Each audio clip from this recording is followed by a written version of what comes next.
carta de una desconocida está basada en un relato famosísimo de Stefan Zweig, que se centra alrededor de un músico llamado Stefan, que un día recibe, como dice el título de la película, una carta de una desconocida, una tal Lisa, de la que no sabe nada y que parece ser que ha estado locamente enamorada de él toda su vida. Ophuls se vio obligado a hacer una serie de cambios derivados de la moral más o menos puritana de la época, que impedía que se mostrara el hecho de que Lisa, la chica, se convertía en la segunda mitad de la película en una especie, digámoslo de una manera dulce, cortesana. Cuando parecía que eso podía perjudicar un poco el sentido del relato de Stefan Zweig, lo que hizo fue acercarlo más a algo muy querido por Ophuls, ¿no?, que es hacer oscilar la película entre un fatalismo romántico y un irónico distanciamiento. 10 years ago, he showed great promise. Too bad. With that talent, he could have been a great pianist. Que es una de las bases que ya está presente en su cine desde los años 30, crece en los 40 y alcanza su máxima intensidad en las películas que hizo posteriormente en los 50. Este es un equilibrio realmente difícil de mantener, ¿no? La película o juega a estar con los personajes o juega a distanciarse de ellos, ¿no? Pero Ophuls lo mantiene de un modo maestro desde el más pequeño detalle, por ejemplo hacia el principio de la película y justo antes del momento en el que Stefan va a leer con una dimensión muy trágica la primera frase de la carta. By the time you read this letter, I may be dead.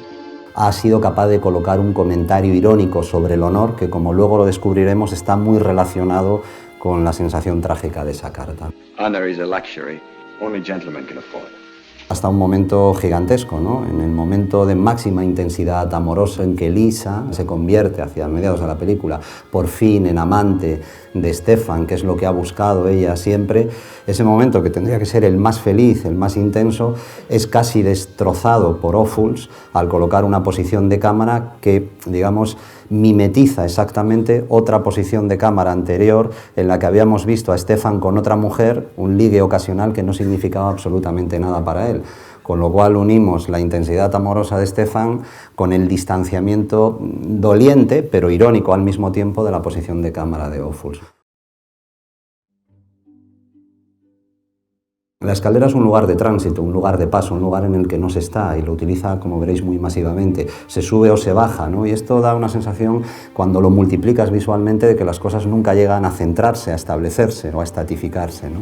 Y con ello viene aparejado un bagaje de ángulos de cámara desequilibrados, ya que en la escalera hay que encuadrar generalmente o desde arriba o desde abajo, con lo cual introduce ángulos de cámara pues, o picados o contrapicados, pero nunca estables, o, por ejemplo, en composiciones rotas, ya que también en las escaleras hay que encuadrar generalmente muchas barandillas que se interponen entre los personajes y demás, ¿no? Pero no se centra solo en esto, ¿no?, sino que lo desarrolla y lo multiplica a lo largo de toda la película con una serie de signos continuos. Por ejemplo, fijaros, la película empieza con una mudanza, lo cual implica algo también como de empezar algo. Todas estas cosas en la película se desarrollan mucho, el empezar algo o el acabar algo, ¿no? Por ejemplo, la sensación de cierre, de llegar tarde a las cosas que hay.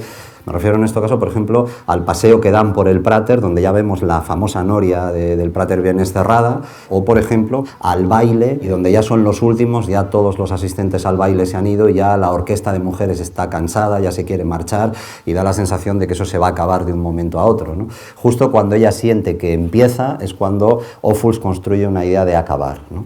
Estas ideas de principio y de final, como las inestabilidades de la escalera, siguen multiplicándose en signos de otra dimensión. Por ejemplo, las estaciones, ¿no?, lugares evidentemente de partida o de llegada, de tránsito también, y que en la película suponen una verdadera frontera física de significaciones, como veréis, trágicas.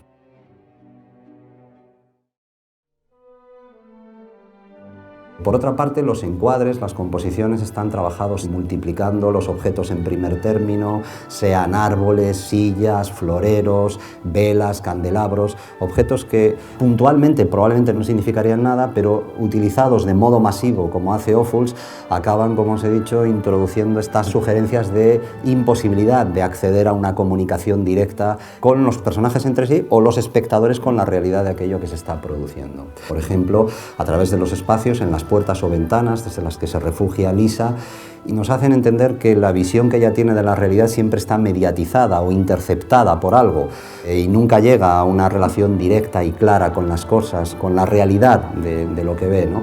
Desde esta perspectiva, esta mediatización te deja siempre como un cierto hálito de algo que no acaba de completarse, algo que no acaba de descubrirse en su verdadera realidad, ¿no? Como si estuviera disfrazado por algo. A este respecto es muy importante también otros conceptos que oscilan desde la profesión de Lisa, que es modelo y por lo tanto su trabajo consiste en hacer pasarelas, en representar, en disfrazarse con la ropa de turno, o el reencuentro con Stefan en la ópera, el concepto de la representación operística está de más, que yo entré a hablar ahora de ello, momentos puntuales como la visita a un escaparate donde las figuras de cera representan humanos, o momentos magistrales como el viaje por el mundo, entre comillas lo digo, puesto que lo único que cambia son las ventanillas de un ciclorama que van haciendo pasar las distintas ciudades, ¿no?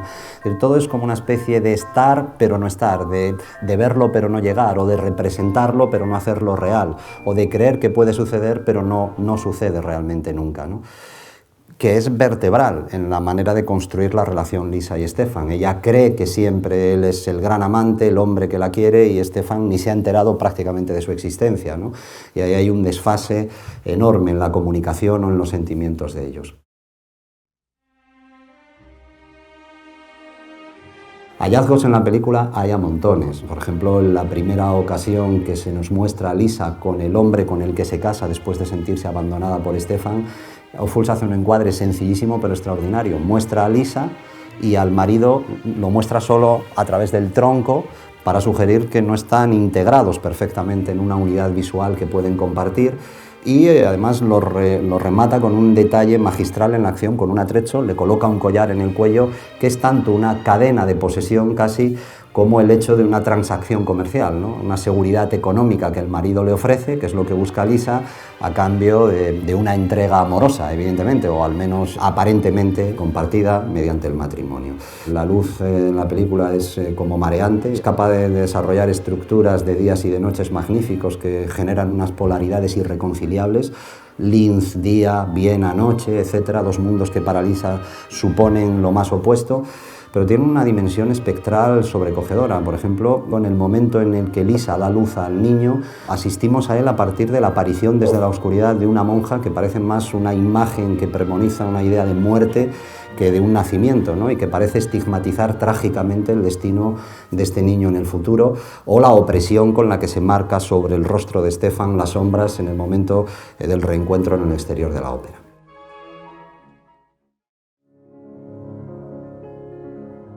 Lo que más destaca por encima de todo en la película son dos elementos fundamentales en el cine de Ophuls. Uno son los movimientos de cámara.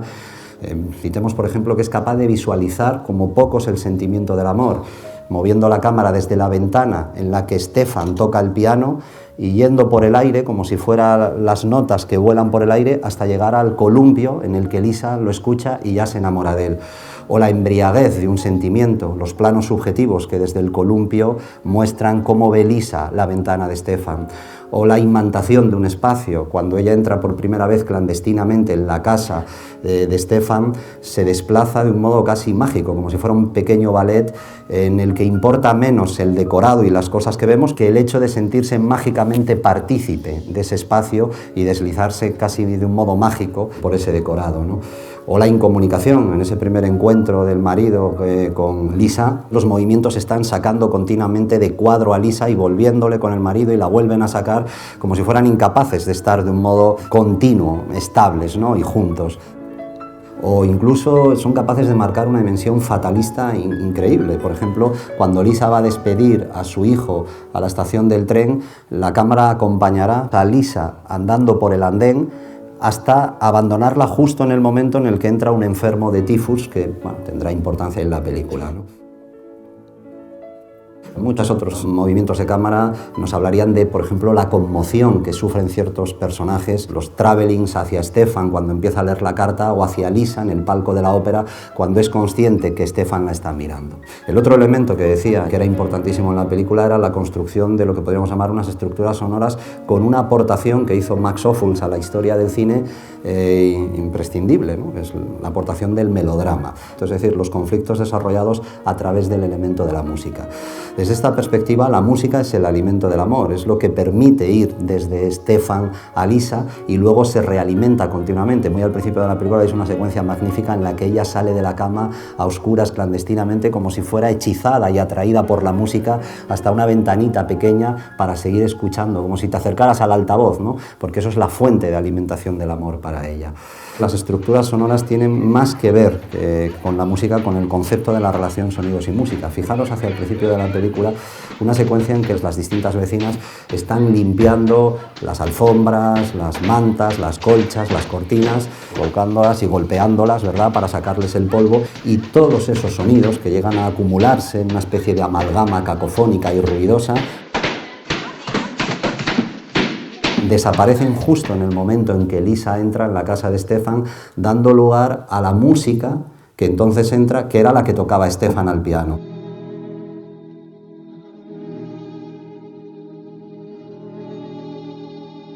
Pero suponiendo una progresión en la idealización y en la intensificación de ese sentimiento extraordinaria, puesto que la primera vez la música sonaba en la acción, la tocaba Stefan, era diegética, mientras que ahora ya no necesita a Stefan para sentir ese amor. Suena la banda sonora, por decirlo, es no diegética, la lleva consigo en su interior.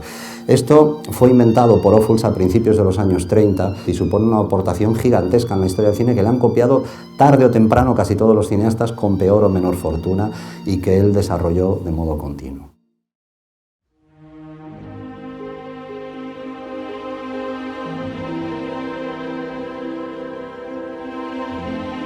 Carta de una desconocida es lo que se llama, siendo muy exigente con el término, una obra maestra.